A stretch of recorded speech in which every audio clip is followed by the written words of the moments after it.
ನಾನು ಕಾಂಗ್ರೆಸ್ಗೂ ಕೇಳುವ ಪ್ರಶ್ನೆ, ಬಿಜೆಪಿಗೂ ಕೇಳುವ ಪ್ರಶ್ನೆ, ಅಂಡ್ ಮೋರ್ ಇಂಪಾರ್ಟೆಂಟ್ಲಿ ಕನ್ನಡ ಪರ ಸಂಘಟನೆಗಳಿಗೆ ಕೇಳುವಂತಹ ಪ್ರಶ್ನೆ. ತ್ರಿಭಾಷಾ ಸೂತ್ರ ಬೇಡ, ಹಿಂದಿ ಕ್ಲೋಸ್ ಆಯ್ತು ಅಂದ ತಕ್ಷಣ ಡ್ಯಾನ್ಸ್ ಮಾಡಿದ್ರಿ, ಖುಷಿ ಪಟ್ರಿ, ನಾವೇನೋ ಹೇಳೋಕೋದ್ರೆ ತಿರ್ಚಿ ನಮ್ಗಳನ್ನ ಟ್ರೋಲ್ಗಳಿಗೆ ವ್ಯಕ್ತಪಡಿಸಿದ್ರಿ, ಒಳಪಡಿಸಿದ್ರಿ, ಖುಷಿ ಒಂಥರ ವಿಕೃತ ಆನಂದ ಪಟ್ರಿ. That's fine. ಈಗ ಪ್ರಶ್ನೆ ಕೇಳ್ತೀನಿ, ಕೇಳಿಸ್ಕೊಳ್ಳಿ. ಕನ್ನಡ ಅನ್ನುವ ಭಾಷೆಯನ್ನ CBSE ಸಿಲೆಬಸ್ನಲ್ಲಿ 3ನೇದಕ್ಕೆ ತಳ್ಳಿದ್ದಾರೆ. ಈಗ ನಿಮ್ಮ ಧ್ವನಿ ಇಲ್ವಾ ಕನ್ನಡ ಪರ ಸಂಘಟನೆಗಳಿಗೆ?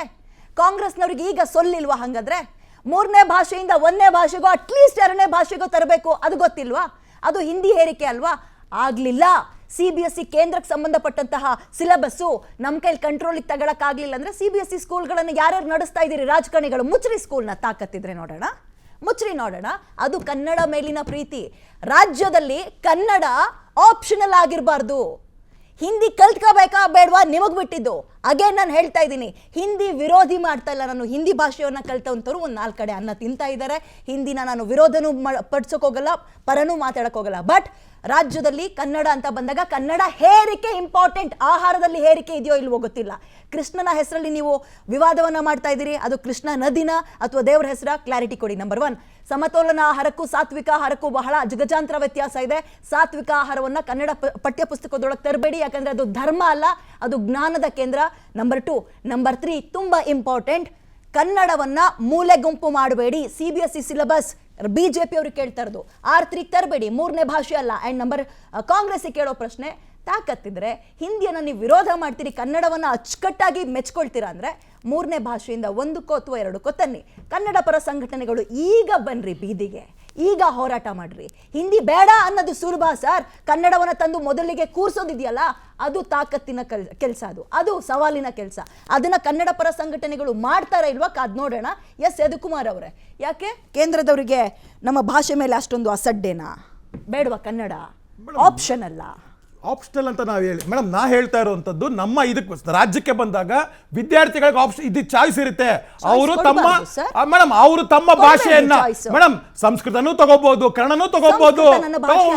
ಮೇಡಮ್ ಇವಾಗ ಭೌಗೋಳಿಕವಾಗಿ ನೋಡಿದಾಗ ನಾನು ಕರ್ನಾಟಕದಲ್ಲಿ ಇದ್ದೀನಿ, ಅವನು ಹಿಂದಿಯವನಾಗ್ಲಿ ಅಥವಾ ತಮಿಳಿಗನಾಗ್ಲಿ ಕನ್ನಡವನ್ನ ಕಲ್ತ್ಕೊಳ್ಳೇಬೇಕು. ಯಾರಿಲ್ಲ ಅಂತ ಹೇಳ್ತಾ ಇರೋದು? ನಂಬರ್ 1 ಅಥವಾ ನಂಬರ್ 2 ಅದನ್ನ ಅದೇ ಪ್ರಶ್ನೆನೆ ಅವ್ರು ಕೇಳಬೇಕಾಗುತ್ತೆ. ಕನ್ನಡ ಶಾಲೆ ಯಾಕೆ ಮುಚ್ತಾ ಇದ್ದೀರಾ ಅಂತ ಕೇಳಬೇಕು. ಕನ್ನಡ ಶಾಲೆ ಯಾಕೆ ಮುಚ್ತಾ ಇದ್ದೀರಾ ಅಂತ ಕೇಳಬೇಕು. ಲಾಸ್ಟ್ 3 ವರ್ಷದಿಂದ ಕನ್ನಡ ಎಷ್ಟು ಜನ ಕನ್ನಡ ಶಿಕ್ಷಕರನ್ನ ನೇಮಕ ಮಾಡಿದ್ರು ಕೇಳ್ಬೇಕು ಮೇಡಮ್. ಇದರಲ್ಲಿ ರಾಮ ಅಂದ್ರೆ ನೀವು ಗೋಮ ಅಂತ ಇದ್ದೀರಲ್ರಿ ಮೇಡಮ್. ನೀವು ತಿಳ್ಕೊಬೇಕಾಗುತ್ತೆ. ನೀವು ಬೇರೆ ಬೇರೆ ಪ್ರಶ್ನೆಗಳು ಹಾಕ್ಬೇಡಿ, ನನ್ನ ಪ್ರಶ್ನೆಗೆ ಉತ್ತರ ಹೇಳೋದಲ್ಲಿ. ಇವತ್ತು CBSE ಸಿಲೆಬಸ್ ಬಗ್ಗೆನೇ ಮಾತಾಡ್ತಾ ಇದೀವಿ. 6ನೇ ಕ್ಲಾಸ್ ಪಠ್ಯ ಪುಸ್ತಕದ ಬಗ್ಗೆ ಮಾತಾಡ್ತಾ ಇದ್ದೀನಿ. 6ನೇ ಕ್ಲಾಸ್ ಪಠ್ಯ ಪುಸ್ತಕವೂ ಸೇರಿದಂತೆ CBSE ಅಲ್ಲಿ ಕನ್ನಡವನ್ನ 3ನೇ ಗುಂಪು ಮಾಡಿದಿರಿ, ಮೂಲೆ ಗುಂಪು ಮಾಡಿದಿರಿ. ಯಾಕೆ? ಯಾರು ಮೂಲೆ ಗುಂಪು ಮಾಡಿಲ್ಲ. ಕಲಿಯುವಂತವ್ರು ಲಕ್ಷಾಂತರ ಜನ ಇದ್ದಾರೆ. ಇದು ಮಾಡಂತಾರೆ ಯಾವ್ದು ನೋಡಿ, ಕರ್ನಾಟಕದಲ್ಲಿ ಮಕ್ಕಳಿಗೆ ನಿಮ್ಮ ಭಾಷೆಯಲ್ಲಿ ಮೂಲೆ ಗುಂಪು ಮಾಡ್ತಾ ಇದ್ದೀರಾ. ಅರ್ಥ ಆಯ್ತಾ?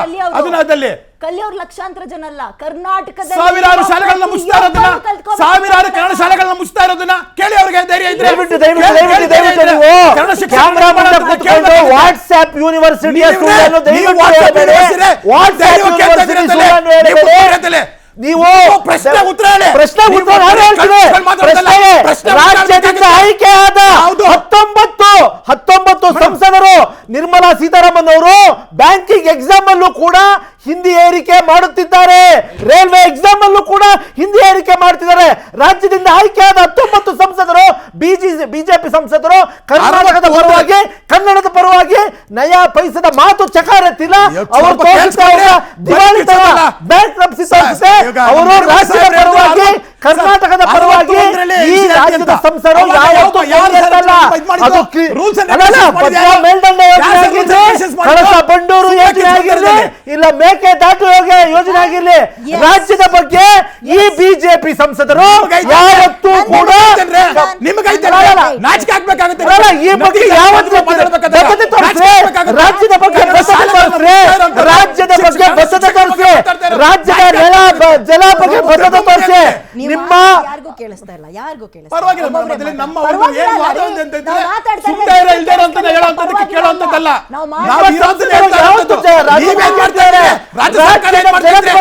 ರಾಜ್ಯ ಸರ್ಕಾರ ಏನ್ ಮಾಡ್ತಾ ಇದೆ? ಕಳಸಾ ಬಂಡೂರಿ ಸುಮ್ಮನೆ ನಿಮ್ಮ ಪ್ರಹ್ಲಾದ್ ಜೋಶಿ 15 ವರ್ಷದಿಂದ ಸಂಸದರಾಗಿದ್ದಾರೆ. ಇಲ್ಲಿವರೆಗೂ ಯಾಕೆ ಸಮಸ್ಯೆ ಬಗೆಹರಿಸಿಲ್ಲ?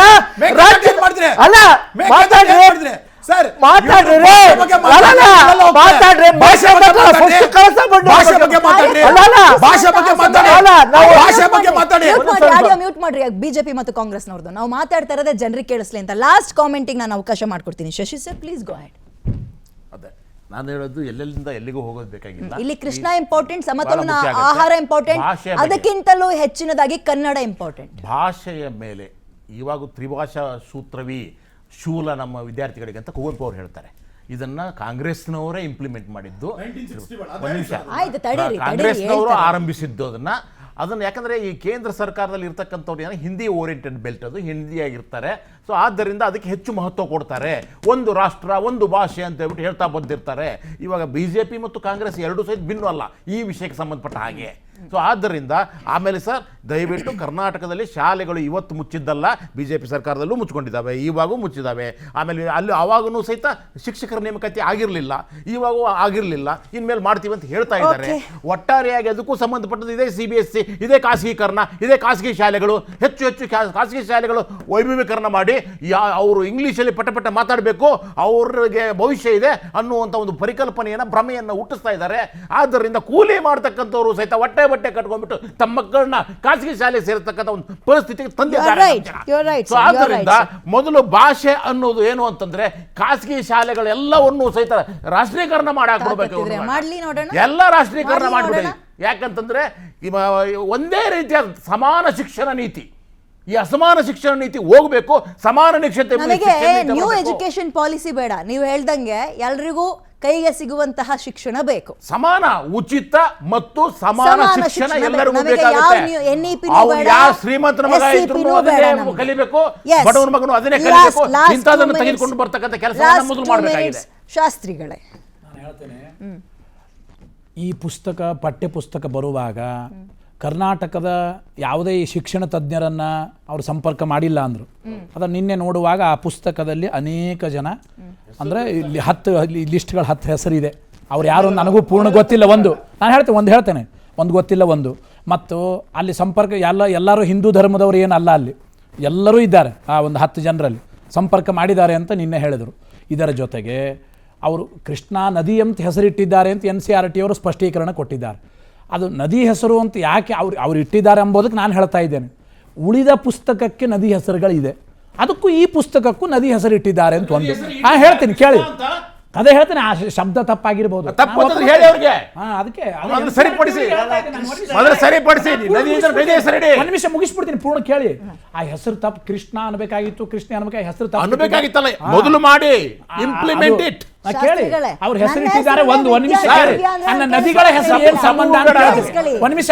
ನನ್ನ ನದಿಗಳ ಹೆಸರು ಇಡ್ಲಿಕ್ಕೆ ಏನ್ ಸಂಬಂಧ, ಅದಕ್ಕೆ ಉತ್ತರ ಹೇಳ್ಬಿಡ್ತೀನಿ. ನನ್ನ ಹೆಸರನ್ನ ಯಾರೋ ವಿದ್ಯಾನದಿಂದ ದಿವ್ಯ ಮಕ್ಕಳಲ್ಲ ರೀ, ವಿದ್ಯಾನ್ ಕರೀರಿ ಅಂತೀನಿ. ನದಿ ಎರಡು ಹೆಸರಿಟ್ರು ಏನ್ ತೊಂದರೆ ಇಲ್ಲ ಅಂತ ನಾನು ಹೇಳಕ್ ಬರ್ತಾ ಇದ್ದೀನಿ.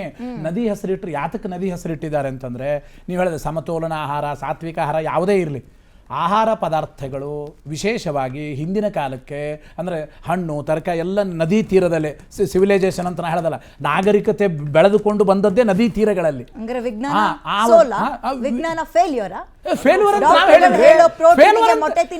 ಬೇರೆ ಫೇಲ್ವರ್ ಅಂತ ನಾವು ಹೇಳ್ತಾ ಇದೀವಿ, ಬೇರೆ ಯಾವುದು ಫೇಲ್ವರ್ ಅಂತ ಹೇಳ್ತಾ ಇಲ್ಲ. ಮಕ್ಕಳಿಗೆ ಒಳ್ಳೆ ಜ್ಞಾನ ಎಲ್ಲಾನು ನಾವೇ ಬ್ರಾಹ್ಮಣರು ಮಾಡಿದ ಪ್ರಶ್ನೆನೇ ಬಂದಿಲ್ಲ. ಒಂದು ನಿಮಿಷ ಕೇಳಿ. ಸಮಯ ಕಾರ್ಯಕ್ರಮವನ್ನು ಮುಗಿಸುವಂತಹ ಸಮಯ. ಥ್ಯಾಂಕ್ ಯು ಸೋ ಮಚ್ ಇಷ್ಟೊತ್ತು ಕಾರ್ಯಕ್ರಮದಲ್ಲಿ ಭಾಗಿಯಾಗಿದ್ದಕ್ಕೆ. ವಿಚಾರ ಇಷ್ಟೇ, CBSE ಸಿಲೆಬಸ್ನಲ್ಲಿ 6ನೇ ಕ್ಲಾಸಿನ ಪಠ್ಯ ಪುಸ್ತಕಕ್ಕೆ ಕೃಷ್ಣ ಅಂತ ಹೆಸರಿಟ್ಟಿದ್ದಾರೆ. ಕೃಷ್ಣ ಅನ್ನುವಂಥದ್ದು ದೇವರ ಹೆಸರ ಅಥವಾ ಕೃಷ್ಣ ಅಥವಾ ಕೃಷ್ಣೆ ಅನ್ನೋದು ನದಿ ಹೆಸರ, ಒಂದು ಕನ್ಫರ್ಮ್ ಮಾಡಬೇಕು. ಸ್ಪೆಲ್ಲಿಂಗೇ ತಪ್ಪು ಅಂದರೆ ಮಕ್ಕಳಿಗೆ ಇನ್ಯಾವ ರೀತಿಯ ಕಾಗುಣಿತವನ್ನು ಕನ್ನಡವನ್ನು ಹೇಳ್ಕೊಡ್ತೀರಿ ಅಂತ ಪ್ರಶ್ನೆ ಬರುತ್ತೆ. ನಂಬರ್ 1, ಇನ್ ಕೇಸ್ ಕೃಷ್ಣ ಅನ್ನುವಂಥದ್ದು ದೇವರ ಹೆಸರೇ ಅಂತ ನೀವು ಮುಂದುವರಿಯಕ್ಕೆ ಬಂದರೆ ನಮ್ಮೂರ್ನಲ್ಲಿ ಹುಟ್ಟಿರುವ ಹನುಮನ್ ಹೆಸರಿಡಿ ಇಲ್ಲ ಮಂಜುನಾಥನ ಹೆಸರಿಡಿ ಅಂತಲೂ ಕೂಡ ಕೆಲವರು ಹೇಳಕ್ ರೆಡಿ ಇದ್ದಾರೆ. ಒಬ್ಬ ಪತ್ರಕರ್ತೆಯಾಗಿ ನಾನು ಕೇಳ್ತೀನಿ, ಕೇಳಿ. ನನ್ನ ಧರ್ಮ ನನ್ನ ದೇವಸ್ಥಾನದ ಒಳಗೆ ಅಥವಾ ನನ್ನ ದೇವರ ಮನೆಯ ಒಳಗೆ. ಈಗ ನಾನು ಕೃಷ್ಣ ಅಂದರೆ ಒಪ್ಕೊತೀನಿ, ನಾನು ರಾಮ ಅಂದರೆ ಒಪ್ಕೊಳ್ತೀನಿ. ನನ್ನ ಮತ್ತೊಂದು ಧರ್ಮದ ಸ್ನೇಹಿತನ ಧರ್ಮವನ್ನು ತಗೊಬಂದು ಅಲ್ಲಿ ಯೇಸು ಕ್ರಿಸ್ತ ಅಂತ ಬರ್ತಿದ್ರೆ ನಾನು ಒಪ್ಕೋತಾ ಇರಲಿಲ್ಲ. ಹಾಗೆ ಶಿಕ್ಷಣದ ಒಳಗೆ ಧರ್ಮವನ್ನು ಬೆರೆಸೋದು ಬೇಡ. ಬೆರೆಸೋಕೆ ಆರಂಭ ಮಾಡಿದ್ದಾರೆ ಅಂದರೆ ಇದನ್ನು ಈಗಲೇ ಚಿವುಟ್ ಹಾಕಬೇಕು. ನಂಬರ್ 1. ಎರಡನೇದು, ಸಾತ್ವಿಕ ಆಹಾರ ಸಮತೋಲನ ಆಹಾರಕ್ಕೂ ವ್ಯತ್ಯಾಸ, ಅಜಗಜಾಂತರ ವ್ಯತ್ಯಾಸ ಇದೆ. ಮಕ್ಕಳಿಗೆ ಈಗಲೇ ಮಾಂಸಾಹಾರಿಗಳು ಬೇರೆ, ಸಾತ್ವಿಕ ಆಹಾರವನ್ನು ತಿನ್ನುವಂಥವ್ರು ಮೇಲು ಕನಿಷ್ಠ, ಈ ಒಂದು ಜ್ಞಾನವನ್ನು, ಅಲ್ಪ ಜ್ಞಾನವನ್ನು ತುಂಬುವ ಕೆಲಸಗಳಾಗಬಾರ್ದು. ಇದಕ್ಕಿಂತಲೂ ಇಂಪಾರ್ಟೆಂಟ್ ಕನ್ನಡ ಭಾಷೆ. CBSE ಸಿಲೆಬಸ್ನಲ್ಲಿ 3ನೇ ಭಾಷೆಗೆ ಮೂಲೆ ಗುಂಪು ಮಾಡಿದ್ದಾರೆ. ಕನ್ನಡ ಪರ ಹೋರಾಟಗಾರರು, ಕಾಂಗ್ರೆಸ್ನವರು ಹಿಂದಿ ಹೇರಿಕೆಯನ್ನು ವಿರೋಧ ಮಾಡಿದ್ವಿ, ನಾವು ಜಯ ಸಿಕ್ತು ಅಂದ್ರಲ್ಲ, ಅದೆಲ್ಲ ಜಯ ಇಲ್ಲಿ ತರಬೇಕಾಗಿದೆ. ನಂಬರ್ 1 ಅಥವಾ ನಂಬರ್ 2 ಪ್ರಾಥಮಿಕ ಭಾಷೆ ಅಥವಾ ದ್ವಿತೀಯ ಭಾಷೆಗೆ ಕನ್ನಡವನ್ನು ತಂದು ಕೂರಿಸಿ, ಆಗ ನಿಮ್ಮ ಹೋರಾಟಕ್ಕೆ ಸಿಕ್ಕ ಜಯ ಅಂತ ಅನ್ಕೊಳ್ತೀವಿ. ಆ್ಯಂಡ್ BJP ಹಿಂದಿ ಹೇರಿಕೆಯ ಜೊತೆಗೆ ಆ ಭಾಗದ ಸಂಸ್ಕೃತಿಯನ್ನು, ಧಾರ್ಮಿಕತೆಯನ್ನು ತಂದು ಹೇರುವ ಕೆಲಸವನ್ನ ಹಿಂಬಾಗಿಲಿನಿಂದ ಮಕ್ಕಳ ಪುಸ್ತಕದ ಮುಖಾಂತರ ಮಾಡ್ತಾ ಇದೆಯಾ? ಈ ಪ್ರಶ್ನೆ ಕಾಡ್ತಾ ಇದೆ. ಇದಕ್ಕೆ ಉತ್ತರವನ್ನ BJP ಅವರೇ ಕೊಡಬೇಕು. ನಮ್ಮ ರಾಜ್ಯದ ಪಠ್ಯ ಪುಸ್ತಕ ಬರುತ್ತೆ ಅಂದ್ರೆ ನಮ್ಮಲ್ಲಿರುವ ತಜ್ಞರನ್ನ ಕರ್ಕೊಬಂದು ಪುಸ್ತಕ ಮಾಡಬೇಕೇ ಹೊರತು ನಿಮಗೆ ಬೇಕಾದಂಗೆ ಮಾಡೋಕ್ಕಾಗಲ್ಲ. ಯಾಕಂದ್ರೆ ಭೌಗೋಳಿಕವಾಗಿ ಆಹಾರದಲ್ಲೇ ಆಗಲಿ ಭಾಷೆಯಲ್ಲೇ ಆಗಲಿ ಕರ್ನಾಟಕ ಅತ್ಯುತ್ತಮ ಒಂದು ಉತ್ತುಂಗ ಸ್ಥಾನದಲ್ಲಿದೆ. ನಿಮಗೆ ಬೇಕಾಗಿದ್ದನ್ನು ನಮ್ಮ ಮಕ್ಕಳ ಹತ್ರ ಓದಿಸ್ಬೇಡಿ. ನಮ್ಮ ನೆಲದಲ್ಲಿ ಏನಿದೆ ಅದನ್ನು ಹೇಳ್ಕೊಡುವ ಕೆಲಸ ಶಿಕ್ಷಣ ತಜ್ಞರಿಂದ